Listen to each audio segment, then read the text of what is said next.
కృష్ణాపట్నం ఆంధ్రప్రదేశ్లోని నెల్లూరు జిల్లాలో ఉండే ఒక ఓడరేవు పట్టణం 500 సంవత్సరాల కంటే ఎక్కువగా విశిష్ట చరిత్ర కలిగి ఉన్నది. భారతదేశంలోనే 12వ అతిపెద్ద పోర్ట్ అని అందరికీ తెలుసు. ఇప్పుడు మీరు చూస్తున్నది గోపాలపురం నుంచి కృష్ణపట్నం బీచ్కి వెళ్లే రోడ్డు. ఇటువంటి రోడ్డు వల్ల నష్టాలే కాదు లాభాలు కూడా ఉన్నాయి. అవేంటో చెప్తాను వినండి. రోడ్డు ఈ విధంగా గుంటలతో నిండి ఉంది కాబట్టి వాహనాలు నిదానంగా వెళ్తాయి. అతివేగంతో వెళ్దామన్న ఆలోచన రాదు. నిదానంగా వెళ్తే మైలేజ్ రాదు.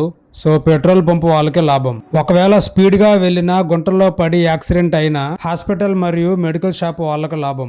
ప్రమాదాలకు భయపడి ఇన్సూరెన్స్ తీసుకుంటాం కాబట్టి ఇన్సూరెన్స్ కంపెనీ వాళ్ళకి లాభం. వాహనాలు తరచూ రిపేర్ వస్తూ ఉంటాయి కాబట్టి సర్వీస్ సెంటర్ వాళ్ళకి లాభం.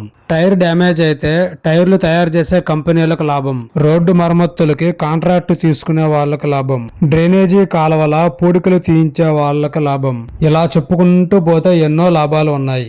కానీ సామాన్య ప్రజలకు మాత్రం అన్ని నష్టాలే. ఒక పెద్ద ఆయన బైక్ స్కిడ్ అయ్యి నా కళ్ళ ముందరే పడిపోయి చాలా దెబ్బలు తగిలించుకున్నారు. అందుకే ఈ వీడియో చేస్తున్నాను. మీరు కూడా చాలా జాగ్రత్తగా రోడ్డును చూసి మరీ వెళ్ళండి. మన భద్రత మన బాధ్యత. Hour safety is our responsibility.